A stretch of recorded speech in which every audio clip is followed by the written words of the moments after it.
उनका सबसे उल्लेखनीय योगदान था 1780 में प्रसिद्ध काशी विश्वनाथ मंदिर के मरम्मत और उसका नवीनीकरण कराना, जिसे क्रूर औरंगजेब की सेना ने तोड़ दिया था। आज काशी विश्वनाथ मंदिर के शिखर महारानी अहल्याबाई की कीर्ति गाथा कहती सुनाई देते हैं। ब्रह्मलोक से धरती पर आई हमारी जिंदगियों को सुधारने, अपनी दया हम पर बरसाने, जिसका हृदय था दया से भरा, जिसकी कीर्ति थी उज्जवल, उस सम्मानीय महिला का नाम था अहल्याबाई। ये कविता स्कॉटलैंड की मशहूर कवयित्री जोआना बैली ने अब से लगभग पौने 2 साल पहले राजमाता अहल्याबाई होलकर की प्रशंसा में लिखी थी।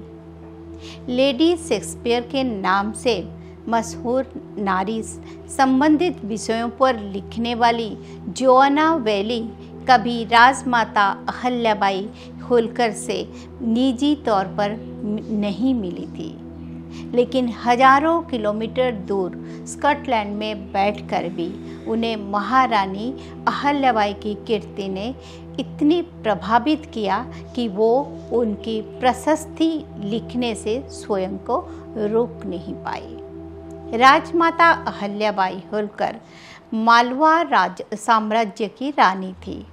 उन्हें भारत की सबसे दूरदर्शी महिला शासकों में से एक माना जाता है। 18वीं शताब्दी में मालवा की महारानी के रूप में धर्म का संदेश फैलाने और औद्योगिकरण के प्रचार प्रसार में उनका महत्वपूर्ण योगदान रहा है। वर्तमान युग में भी वो अपनी बुद्धिमत्ता, साहस और प्रशासनिक कौशल के लिए जानी जाती है। 31 मई 1725 को महाराष्ट्र के जामखेड़ के चौंडी गांव में जन्मी अहल्या एक साधारण परिवार से आती थी। उनके पिता मनोकोजी राव शिंदे ग्राम प्रधान थे, जिन्होंने उन्हें पढ़ाना लिखाना सिखाया था। एक युवा लड़की के रूप में उनकी बुद्धिमत्ता, सादगी और स्वच्छ चरित्र ने मालवा क्षेत्र के राजा मल्हारराव होलकर का ध्यान उनकी ओर आकर्षित किया।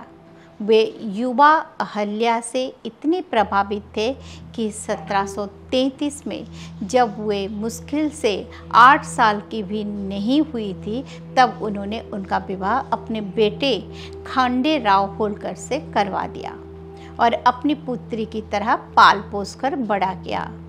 लेकिन की शादी के 12 साल बाद कुम्हेर किले के घेराबंदी के दौरान अहल्याबाई के पति खंडेराव की मृत्यु हो गई, जिससे अहल्याबाई इतनी आहत हुई कि उन्होंने सती होने का फैसला कर लिया। लेकिन उनके पिता समान ससुर मल्हारराव ने उन्हें इतना कठोर कदम उठाने से रोक लिया और अहल्या को सगी पुत्री से ज़्यादा प्रेम देते हुए अपनी छत्र छाया में लिया और उन्हें सैन्य और प्रशासनिक मामलों में प्रशिक्षित किया। 1766 में अहल्या के ससुर मल्हारराव का निधन हो गया। उसके अगले ही वर्ष उन्होंने अपने बेटे मालेराव को भी खो दिया। बेटे को खोने का दुख उन्होंने अपने ऊपर हावी नहीं होने दिया। राज्य और अपनी प्रजा के कल्याण के ध्यान में रखते हुए उन्होंने पेशवा से मालवा के शासन को संभालने की अनुमति मांगी।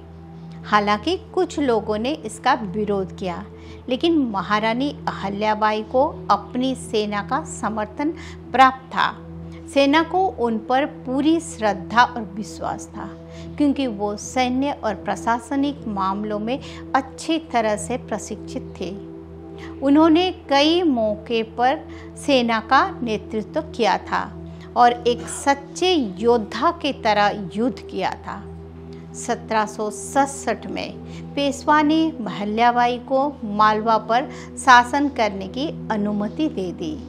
तब वो 11 दिसंबर 1767 को वे गद्दी पर बैठी और इंदौर की शासक बनी, जिसके बाद अगले 28 वर्ष तक महारानी अहल्याबाई ने न्यायोचित, बुद्धिमत्तापूर्ण और ज्ञानपूर्वक तरीके से मालवा पर शासन किया। अहल्याबाई के शासनकाल में पूरे मालवा क्षेत्र में शांति, समृद्धि और स्थिरता बनी रही।